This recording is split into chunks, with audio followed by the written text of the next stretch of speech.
never gets old. It just doesn't. Let's start this off right. Welcome to the greatest spring semester in the history of CRC.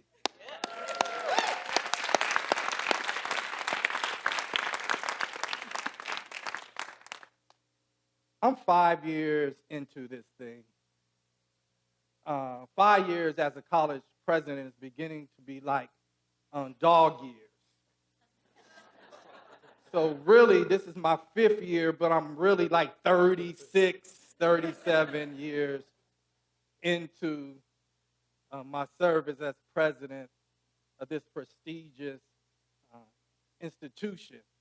And 5 years is really a very interesting time in the life of administrator because you begin to think and you begin to reflect on the extent of the belief of the relative impact that you had in the work, your usefulness in the position moving forward. And then I also had an opportunity to reflect on our work and also to reflect on past convocations. How many of you have children? Our parents, many of you. I have children older, 25 and 23 now. That's strange coming out of my mouth. 25 and 20. Do I look like I could have children 25? Play with me a little bit. Lie to me. Be like, no, you don't know way it looks like you can have children that old. But it's interesting when my children call me, particularly my daughter. She would say, hey, Dad, how's your day? How you doing? And in my head, I already know, okay, what is it that you want? Right? Because they're older, so they're a little bit more sophisticated in their ask. You know, when your children are young, they're just like, give me this. Like, I'm not even going to waste your time. I'm going to be explicitly clear. I need for you to do something for me, and they're just going to tell you. But when they get older, you know, we try to train them to be a little bit more polite and considerate. So they're going to ask you about your day. Just giving you a heads up, if you're not at this particular stage of parenting yet, right? They might even say, that's really good. Tell me about what you did today, right? They even express some interest, and I'm just waiting for the ask. And as I reflect back on my convocation, because I do want to do something different this spring, is I think I have done a little bit of that to you. As I begin to reflect, I've asked you to dream big, to have the audacity to dream big. I've asked you to take a huge leap, right, and jump out of airplanes to do this work. Right? But it felt like that every time I was here, I was trying to make the case, to be able to prepare you to be able to do something. And I was beginning to wonder, you know, if you begin to walk in this room and say, okay, what is he going to ask us to do now?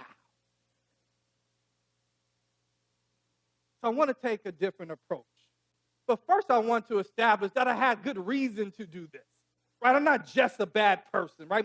My children are not bad people, but there's things that they need. There's some urgency to the request. Like they really need money to get their nails done because they have to go out. There's some urgency.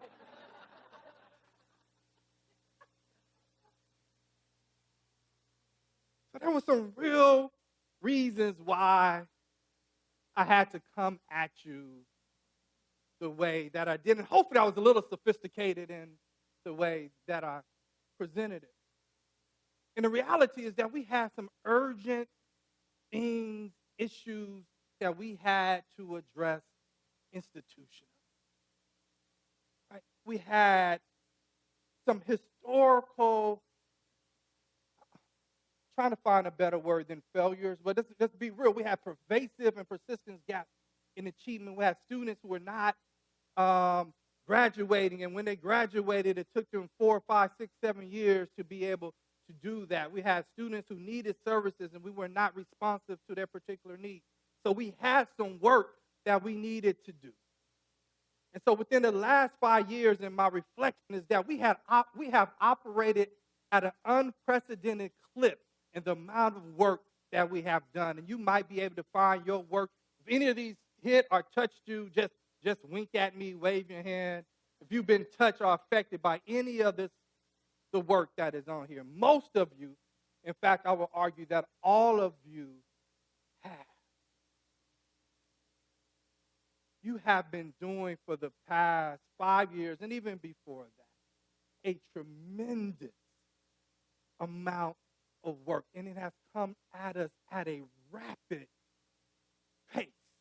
We do one thing, we talk about how we're going to do the next thing. We complete that, and then we're moving on to the next initiative and the next set of work. And I understand that has taken a toll on us as an institution. But I also want to let you know that while the work and the pace of the work has been unprecedented, so has the success. So has the success, and I don't want us to lose sight of that, is that our students, if I want to just kind of summarize where we are, our students right now are in a better position to be able to complete their intended educational goals now than they have ever been within our institution. We'll see what the final outcome may be, but right now they are best positioned. They are making progress in English and math. They are completing more units than they ever have before. As a result of this sense of urgency, as a result of taking on all of this work and these tasks. And you have done more than other institutions. It's important for you to know that. CRC is being nationally recognized for its work. We don't do this for recognition, but it is good when it comes. I don't even know if I shared this with anyone. This semester at Harvard University, did I say Harvard? Did you hear that? This semester at Harvard, within a graduate school of education, their doctoral students, as part of their curriculum in a particular course, is doing a case study about creating organizational change within post-secondary education. You should already know where I headed, because I wouldn't say this if they was talking about another institution. So you should already be moving a little bit to the edge of your seat. They are studying the work we have done at Cosumnes River College at Harvard starting this semester.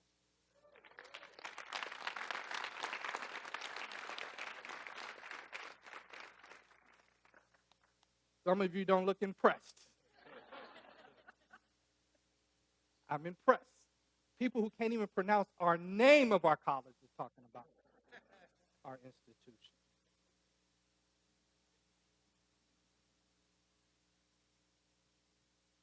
But I realize that it's been a lot of work.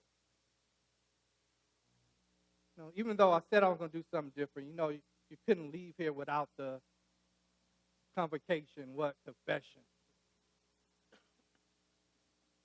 And while I know intellectually that we need to think about the sustainability of moving at a rapid pace, it is still my instinct to go really fast.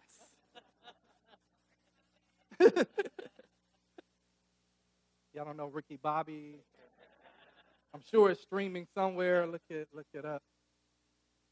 I want to go fast, but the confession and the dilemma is twofold. One, going fast and having a sense of urgency is informed by some organizational change theory, right? That organizations, folks, are often looking to revert back to their default way of operating, right?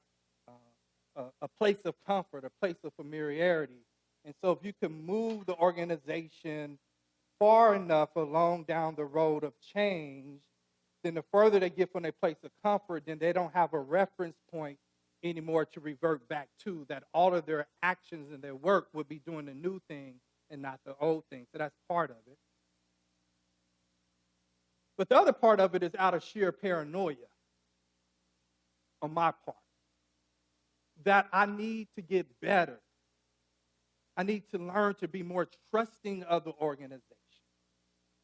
I need to be more trusting of you in the room, that we all have the same level of commitment for our students to be successful, that I don't have a monopoly,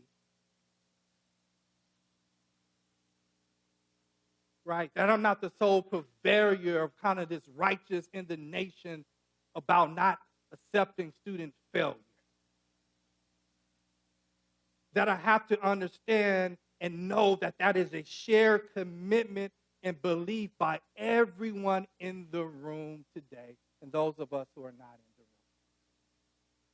Because if fundamentally, if I believe that I didn't need to operate in the paranoia to push us so far that you're willing to go fast with me, but you're looking like Ricky Bobby and you're screaming while you're doing it. And you have to wear a helmet because you don't know what you're going to hit. Because all you know is that you're going fast. And I appreciate, because on the most part, you all have rolled with us. You have put on your helmet, and you have screamed, and you're going fast. And I appreciate that, and we worked. But I don't want you to go around college looking like this.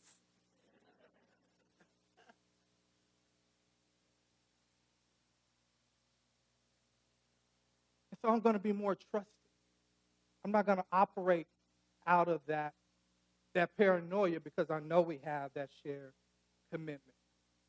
I'm going to do something that is really outside of my comfort zone, right? Because my default is to be able to push change and to push it back.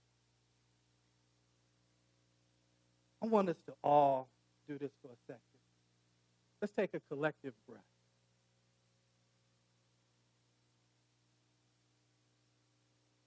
And give yourselves a round of applause for all of the work and the pace you kept and the changes you made for these last 5 years.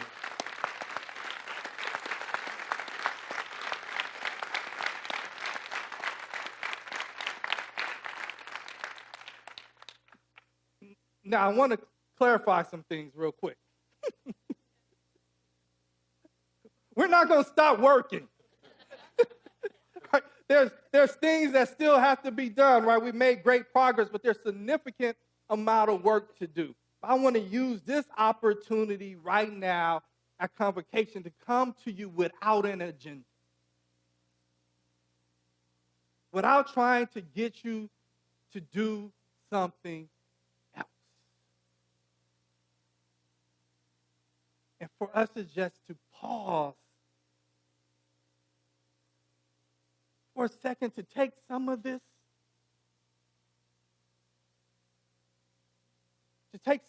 in.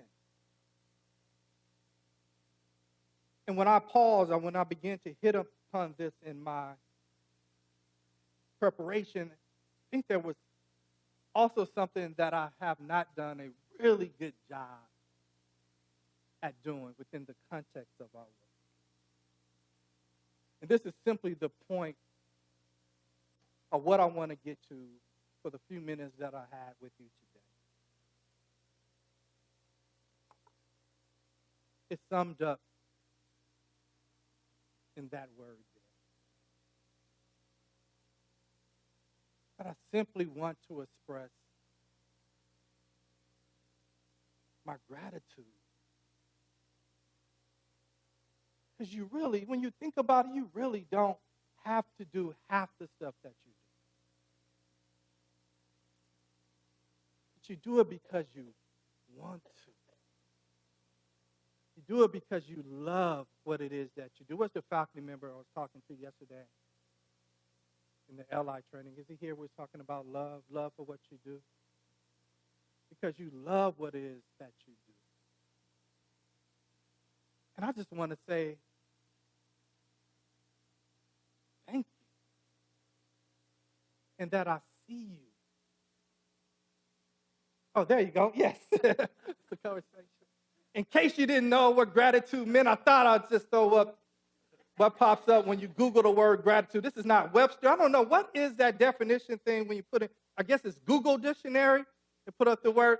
But this is a part that I want to key in on with gratitude. It's a part that talks about appreciation or return of kindness. And to return kindness. And often what I return to you is work.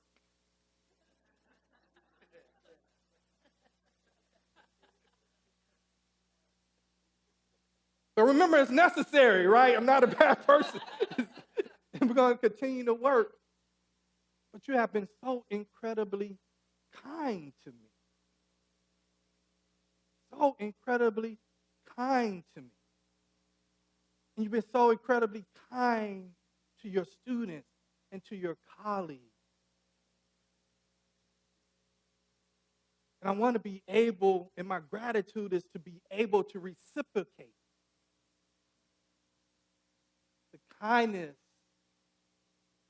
that you demonstrate every day. It's foundational, right? We can't do all the work that we've been talking about without this sense of gratitude, without this sense of kindness and general goodness and wanting to do something that's in the best interest of others. Foundational. So we need to illuminate that in our work. And if that's not the common thread for what it is that we're doing, everything else is going to break down, fall apart, and not be sustainable.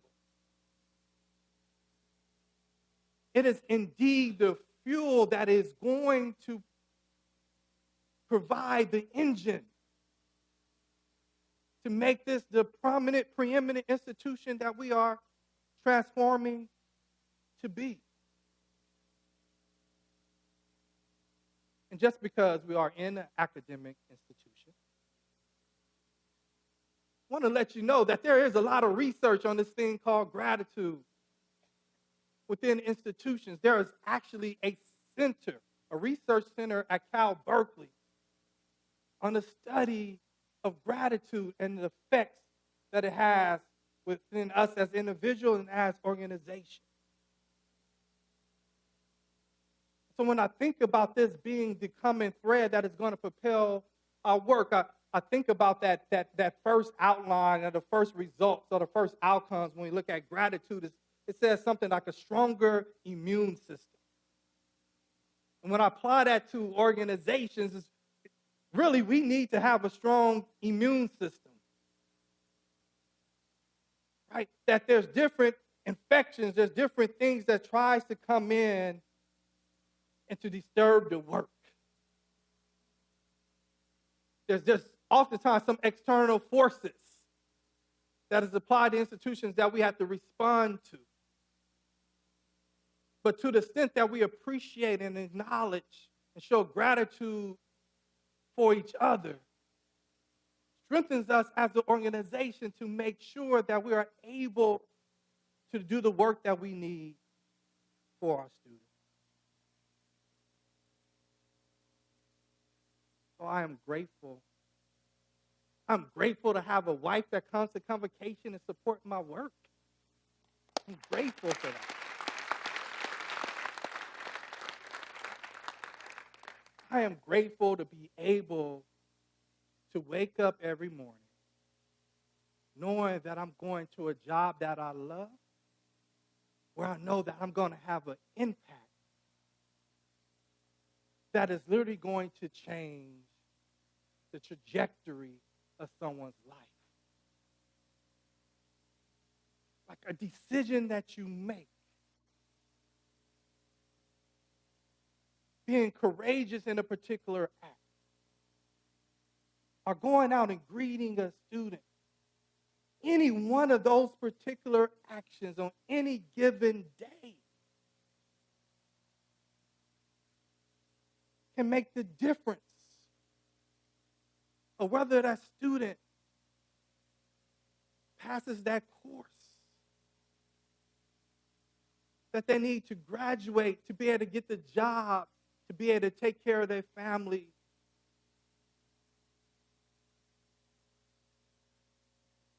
I am grateful that I work with colleagues that love what they do. I'm grateful for our English, math department, ESL, everything they've done for AB 705. I'm grateful for our counselors for having the courage to do things that counseling faculty across the state have been afraid to do. I'm grateful.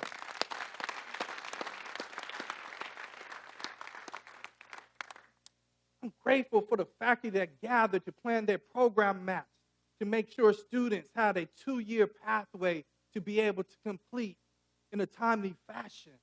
I'm grateful for our career and technical faculty that work with industry constantly to make sure our students are getting the skill sets that they need in order to be able to start a career. I'm grateful for the equity warriors that are in the room that reminds us that we have to make sure that we are serving all of our students.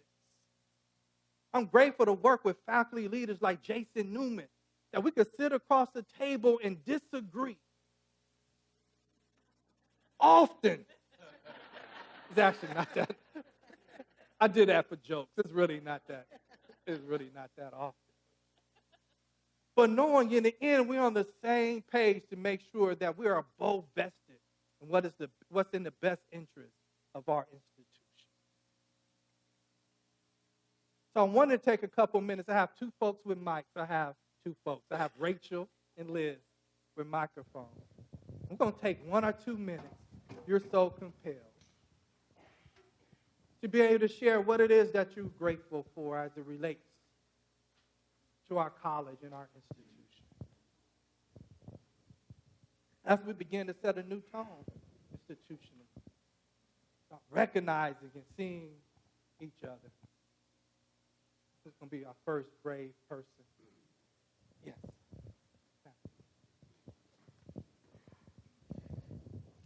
I am grateful for our students who, after 20 years of doing this, keep me constantly motivated and inspired to improve.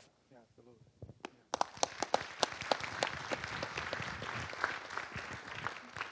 I think I saw another hand over here. Yes.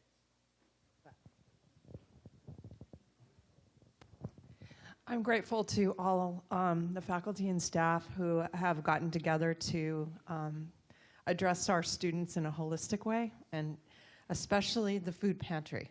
Yes. It's been really helpful.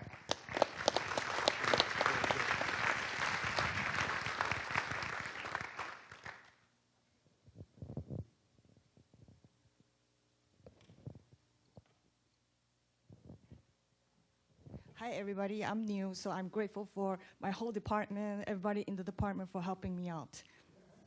Thank you all.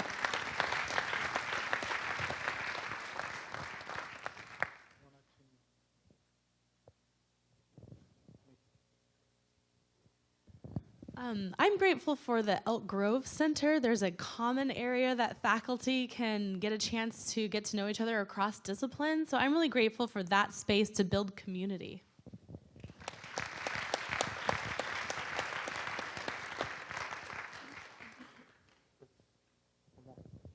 Oh, yes. Buddy, they turned the mic off. It was absolutely intentional.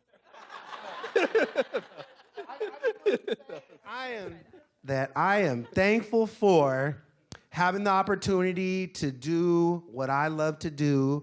When I was hired here as a brand new faculty member, I remember asking Dr. Bush and Shannon if I was going to be able to do what I love to do, which is working with our students in a way that I feel best represents what we are doing now. I'm a wraparound service individual. That's the way that I came through the system, and that's the way that I envisioned how I would work as a counselor. And so when I asked Dr. Bush and Dr. Cooper, was I going to be able to do that, they both looked at each other, and Dr. Bush, I'll never forget this, he gave them the floor to Dr. Cooper and said, you go ahead and answer that question. And what I was told is that, yes, I'd be able to do that, and yes, I'm doing that, and I am thankful for the work that I'm collaborating with our instructional faculty, and on behalf of the counseling department, we love working with you as well. Thank you for that. I know that was a little different. It is one group I want to recognize, and I'm going to say them last for a reason, because I think this actually is often overlooked, but indeed we would not be where we are institutionally without them. I want my managers to stand, deans, supervisors, vice president, associate vice president. And if you're already standing back, I see you, Dr. Williams. Raise your hand, Colin.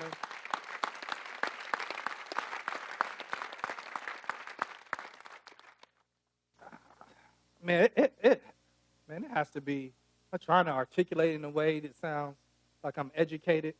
It has to be really hard to roll with some of the things that we're doing.